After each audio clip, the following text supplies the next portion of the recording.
Chapter 7, Creepy Kidnapping. Fred led the way as he and Daphne tiptoed down the sidewalk.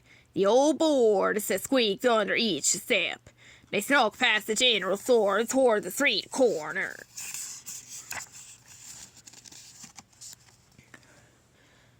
I haven't seen a ghost of Eli Slade in a while, whispered Fred. I'll peek around the corner to see if the coast is clear. Okay, Daphne whispered back. As Fred crept toward the corner, the door to the general store opened. Two hands reached out and pulled Daphne inside. The door is silently closed. I don't see anyone, reported Fred. Let's keep looking for the others. When there was no reply, he turned back. Daphne? She was gone. Fred walked back the way he'd come. The street and the sidewalk were empty. A chill ran up Fred's spine. He was all alone in the creepy ghost town. As Fred looked toward the other side of the street, the door to the general store opened again. Four hands reached for him. Fred's eyes widened as one hand covered his mouth and the other pulled him inside. The door silently shut once more. Once inside, Fred saw Eli Slade staring down at him. Ah! The ghost of Eli Slade, he tried to shout, but the hand was still covering his mouth. It's okay, Fred, said Velma. That's just a painting. Daphne removed her hand from his mouth. Yeah, see? She shined a flashlight up at Slade's face. Sure enough, it was a large painting of the outlaw. It hung over the main counter of the general store. Fred sighed in relief. I'm glad you found us, Velma, he said. Have you seen Shaggy and Scooby? Velma shook her head. The only things I seen were a couple of angry ghosts. Did you say ghosts? Asked Daphne, as in more than one. Velma told them about her run-in with Eli Slade and the ghost blacksmith. Fred and Daphne told her about the runaway ghost cattle. That all sounds very spooky, said Velma. I don't think this ghost town is as empty as it looks, she explained. I found a wagon full of fresh hay, and that blacksmith ghost didn't like holding a red-hot horseshoe. And I came across him on her speaker up on the hotel deck, added Daphne. There's more to this place than meets the eye, said Velma. I think you're right, agreed Fred. Daphne, shine your flashlight around this place. The flashlight lit the inside of the general store. For the most part, it looked like a Wild West general store. There were clothes, tools, and dry goods. But there were modern items for sale, too. Are those t-shirts? Asked Fred. And ball caps? They sure are, confirmed Velma. She held up a shirt and read the words printed there. Historic Haunted Sladeville. This is more like a gift shop than a general store, said Daphne.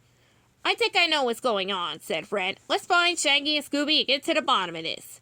Fred led the way as they left the store, but none of them noticed that the eyes in the painting followed them all the way out.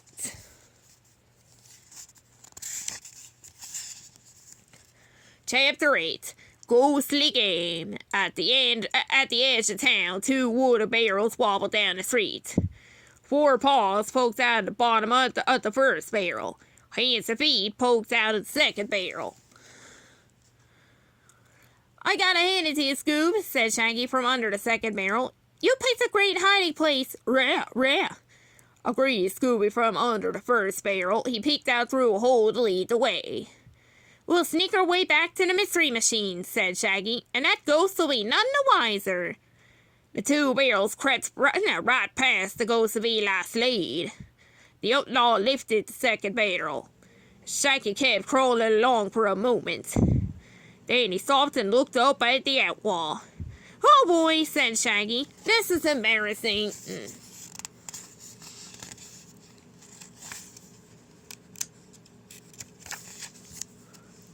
The ghost set the barrel down and shot a dark look at Shaggy. The bearded man cracked his knuckles. Shaggy raised a finger. Hold that thought. Shaggy zipped away and returned with a third barrel. He now wore a straw hat, a striped shirt, and a thin mustache. Step right up, step right up. Shaggy pointed to the three barrels on the ground. Choose the correct barrel and win a prize. The outlaw looks confused. Shaggy pointed a thin cane at the ghost. You, sir? Here to try your luck? Slade looked around and then pointed to himself. Who, me?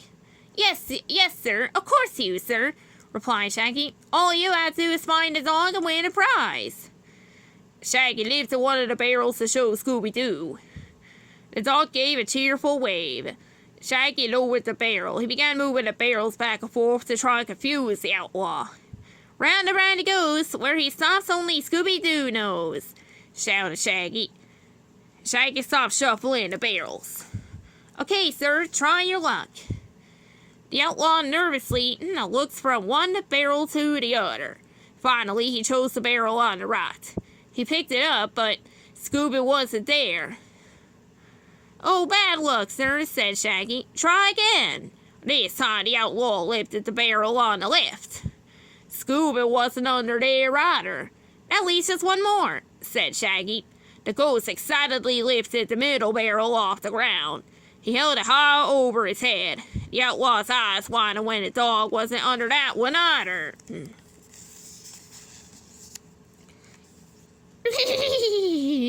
Giggled Scooby. The dog was holding on to the inside of the barrel. Slade glanced up and growled at Scooby-Doo. Like you found a dog, stated Shaggy. Now here's the prize. Scooby-Doo slid out of the barrel and past Slade. Then he and Shaggy each grabbed the barrel and slammed it down. Bonk! The barrel covered the outlaw, pinning his arms to his side. Shaggy got rid of the costume as he and Scooby ran away. They had to find a better hiding place before the outlaw escaped from the barrel. They dashed into the nearby bank. They leaped over the counter and skidded into the bank. They waited quietly to see if the ghost would follow them. Then a delicious smell filled their noses. Like, do you smell what I smell, Scoob? asked Shaggy. Scooby-Doo licked his lips. Rat, rat, rat, rat. Shaggy grinned. I think we found the perfect hiding place. Chapter 9. Spooky Sounds. Get close to the end here, partners. Shaggy, whispered Velma. Scooby-Doo, where are you? Velma, Fred, and Daphne tiptoed down the sidewalk. They had been searching everywhere for the rest of the Mystery Inc. gang. You don't think the ghost of Eli Slade got them, do you? asked Fred. I don't think so, said Velma. And if I'm right, there is no ghost of Eli Slade. There isn't? asked Daphne. Because Velma started to answer, she was stopped by a ghostly groan. Oh! Fred shivered. Oh boy. Another groan filled the air. Whoa! If there's no ghost, then what's that? asked Daphne. Let's find out, said Velma. They followed the sound of the creepy groans. The sounds led them to an old bank building. When they opened the door, the noise grew louder. Oh! Are we sure about this? asked Daphne. I'm sure, replied Velma. Your flashlight, please. Daphne handed Velma the flashlight as they headed to the back of the building. They stepped behind the counter. Shaggy and Scooby? They said all at once.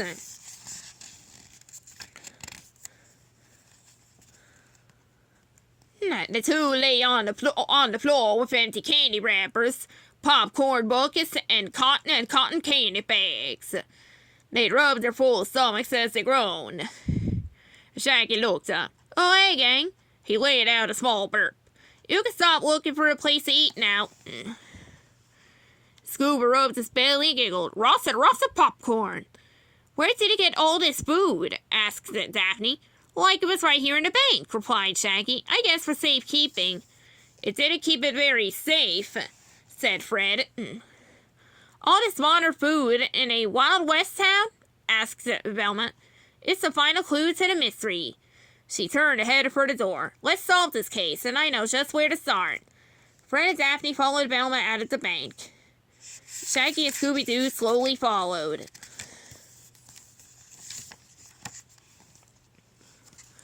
Velma marched down the street to the blacksmith, saying, the smith's hammering grew louder as they approached. Clank, clank, clank. As they neared, the ghostly blacksmith turned and growled at them.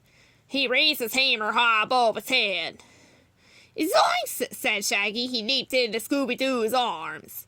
A creepy blacksmith ghost. You're no ghost, are you? Asked Velma. The green-skinned blacksmith took a step forward and stared at the gang. Then the blacksmith lowered his hammer and smiled. You're absolutely right. The man sat down his tool and reached into his pocket. He pulled out a walkie-talkie and brought it to his mouth. Show is over, the blacksmith said. Company meeting at the blacksmith's.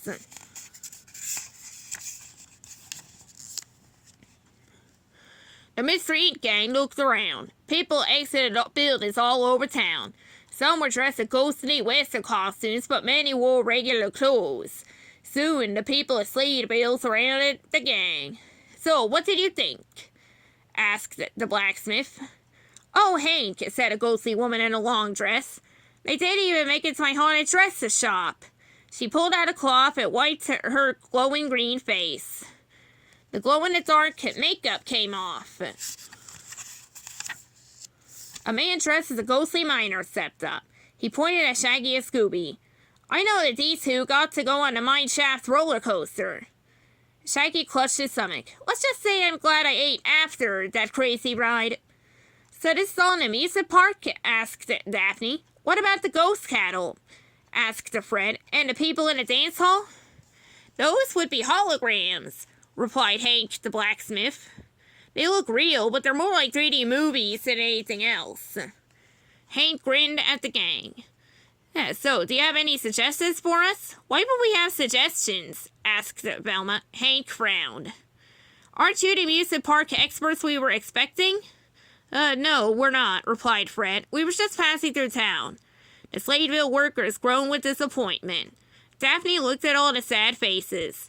But this is the spookiest place we've visited in a long time, she said. Nah, we've been to creepy places all over the world, added Velma. We're Mystery Inc., she nodded. It's what we do. Let's put everyone back in a good mood. That's very kind of you to say, said Hank. We don't even have all of our actors yet. We're hoping to get someone to play the ghost of the man himself, Eli Slade. But we saw him, said Daphne. He was one of the scariest parts of this whole place. Hank shook his head. He wasn't one of our people. Scooby-Doo gulped. Rat means, Shaggy shivered. The ghost of Eli Slade is real. To be continued.